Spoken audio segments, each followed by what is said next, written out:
AP ముఖ్యమంత్రి చంద్రబాబు కోల్కతా పర్యటనపై సందిగ్ధం కొనసాగుతోంది. ఢిల్లీలో బీజేపీయేతర పక్షాలు ఈసీని కలిసి ఈవీఎంలపై ఫిర్యాదు చేయనున్నాయి. ఈ నేపథ్యంలో పశ్చిమ బెంగాల్ ముఖ్యమంత్రి మమతా బెనర్జీ ఆందోళనకు మద్దతుపై చంద్రబాబు రెండు ప్రతిపాదనలు పరిశీలిస్తున్నట్లు తెలుస్తోంది.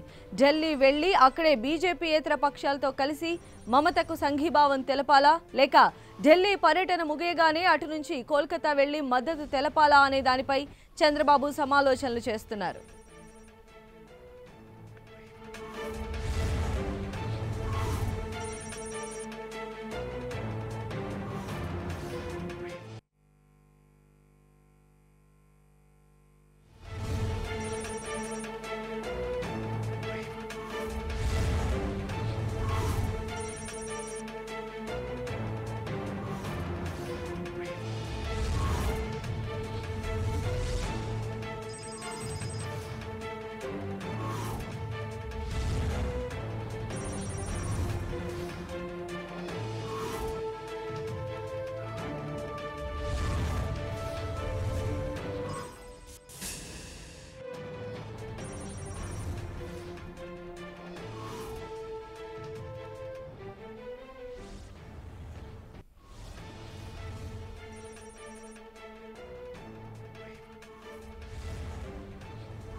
పశ్చిమ బెంగాల్ సిబిఐ వివాదం సుప్రీంకోర్టుకు చేరింది. సిబిఐ అధికారులను అరెస్టు చేయడం, శారదా కుంభకోణం విచారణకు అడ్డుపడ్డంపై సుప్రీంను ఆశ్రయించింది సిబిఐ తరపున సొలిసిటరీ జనరల్ తుషార్ మెహతా వాదనలు వినిపించారు.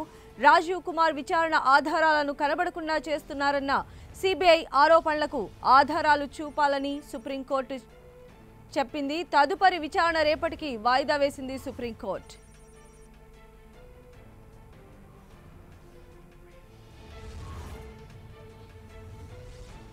దీనికి సంబంధించిన మరింత సమాచారం గోపికృష్ణ అందిస్తారు. గోపికృష్ణ,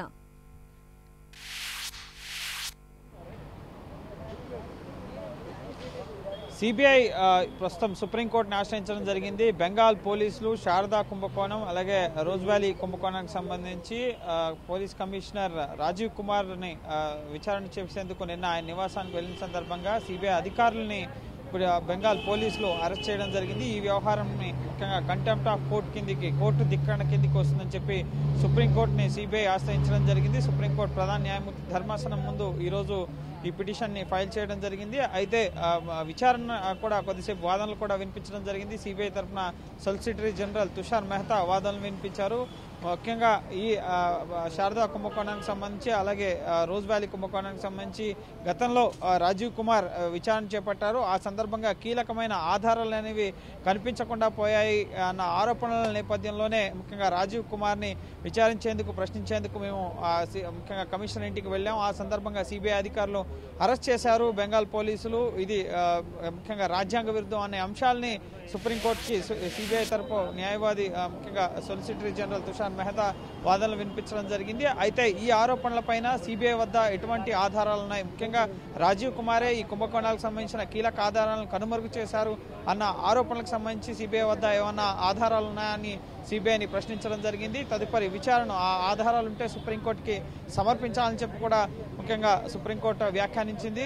సుప్రీంకోర్టు ప్రధాన న్యాయమూర్తితో కూడిన ధర్మాసనం తదుపరి విచారణను రేపటికి వాయిదా వేసింది. అయితే ప్రస్తుత పరిస్థితుల నేపథ్యంలో ముఖ్యంగా అక్కడ కేంద్ర సంస్థల వద్ద ముఖ్యంగా అదనపు బలగాలు మోహరించడం, ఒక టెన్షన్ వాతావరణం ప్రస్తుతం నెలకొన్న నేపథ్యంలో ఈ కేసుని ఈ రోజే వినాలి అని చెప్పి సిబిఐ తరపు న్యాయవాది తుషార్ మెహతా కోరారు. కానీ అందుకు సుప్రీంకోర్టు ప్రధాన న్యాయమూర్తి నిరాకరించడం జరిగింది. మరోపక్క బెంగాల్లో మమతా బెనర్జీ ధర్నాకు మద్దతు పెరుగుతున్న పరిస్థితి ఉంది. ఆమ్ ఆద్మీ పార్టీ అలాగే సమాజ్వాదీ పార్టీ, ఆర్జేడీ సహా ముఖ్యంగా చంద్రబాబు నాయుడు కూడా సాయంత్రం బెంగాల్ వెళ్లి మమతా బెనర్జీకి సంఘీభావం ప్రకటించబోతున్నారు. ఇటు పార్లమెంట్లో కూడా ఈ వ్యవహారం కొంత నిరసనలకి తావించినట్లుగా అయింది. టీడీపీ సహా ఇతర పక్షాల నేతలన్నీ కూడా రాష్ట్రాలపైన కేంద్రం పెత్తనం చేస్తుంది, సిబిఐ వంటి స్వతంత్ర సంస్థలను ఉపయోగించుకుని దాడులు చేస్తుంది, రాజకీయ కక్ష సాధింపు చర్యలకు పాల్పడుతుందని చెప్పి సభలో కూడా కొన్ని మోషన్స్ని ముఖ్యంగా వాయిదా తీర్మానాలని వివిధ రాజకీయ పార్టీలు విపక్ష పార్టీలు ప్రవేశపెట్టడం జరిగింది.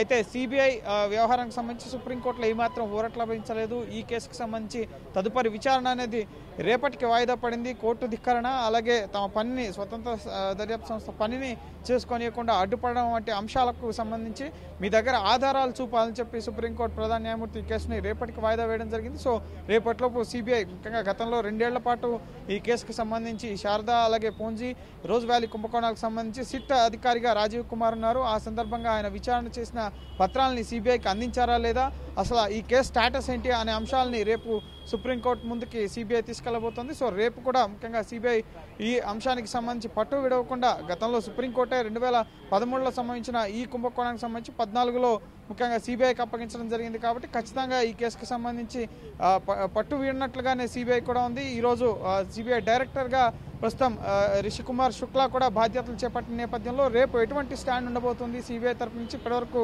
తాత్కాలిక డైరెక్టర్గా మన్యం నాగేశ్వరరావు కొనసాగారు. కొద్దిసేపటి క్రితమే రాజీవ్ కుమార్ ముఖ్యంగా రిషికుమార్ శుక్లా కూడా బాధ్యతలు చేపట్టారు. కాబట్టి ఖచ్చితంగా ఈ అంశాన్ని మాత్రం వీడేది లేదన్నట్లుగానే సిబిఐ కూడా వ్యవహరిస్తున్న నేపథ్యంలో రేపు సుప్రీంకోర్టులో ఎటువంటి పరిణామాలు చోటు చేసుకుంటాయన్న ఉత్కంఠత కూడా కొనసాగుతుంది. మరోపక్క రాజకీయంగా కూడా ఈ అంశం అనేది ప్రస్తుతం చర్చనీయాంశంగా మారింది. ఢిల్లీ సహా బెంగాల్లో ప్రస్తుతం విపక్ష పార్టీలకు సంబంధించిన నేతలంతా కూడా ఇదే అంశానికి సంబంధించి చర్చించుకుంటున్నారు. ఇటు బీజేపీ మాత్రం కేంద్ర దర్యాప్తు సంస్థకు సంబంధించి ముఖ్యంగా ఒక స్వతంత్ర సంస్థ, ఆ సంస్థ పనిని ఆ సంస్థ చేస్తుంటే బీజేపీ పైన అనవసరంగా వ్యాఖ్యలు చేస్తున్నారు, దీనికి బీజేపీకి ఎటువంటి సంబంధం లేదని చెప్పి బీజేపీ నేతలు ముఖ్యంగా విపక్షాల తీరును ఖండిస్తున్న పరిస్థితి కూడా ఉంది. సో ఓవరాల్గా ఈ సెంటర్ వర్సెస్ స్టేట్ అన్నట్లుగా ప్రస్తుతం ఈ వ్యవహారం అనేది తయారైంది.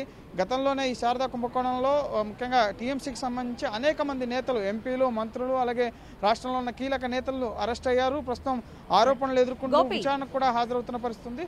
కానీ ఎన్నికల సందర్భంగానే మమతా బెనర్జీ ఈ కేసును పక్కదారి పట్టిస్తున్నారు అనేటువంటి ఆరోపణలు వచ్చిన నేపథ్యంలో ఆధారాలు సబ్మిట్ చేయాలని కూడా చెప్పింది. కాబట్టి సిబిఐ తరపు న్యాయవాదులు ఏం చెప్తూ ఉన్నారు?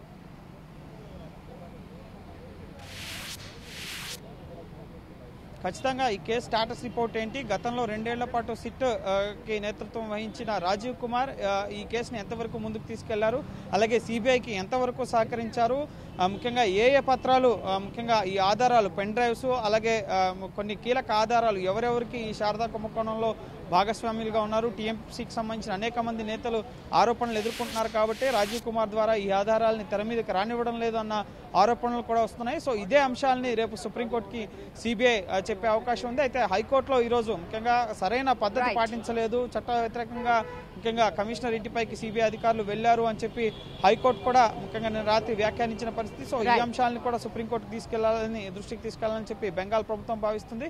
సో ఖచ్చితంగా సిబిఐ వద్ద మాత్రం కొన్ని ఆధారాలు అయితే ఉన్నట్లుగా తెలుస్తుంది. కేసు స్టాటస్ రిపోర్ట్కు సంబంధించి రాజీవ్ కుమార్ విచారణ చేపట్టినప్పుడు ఏ అంశాలు వెలుగులోకి వచ్చాయి, వీటన్నింటికి సంబంధించిన అంశాలని మరోసారి సుప్రీంకోర్టు దృష్టికి ముఖ్యంగా సిబిఐ తీసుకెళ్లే అవకాశం ఉంటుంది. Right Gopikrishna, thank you.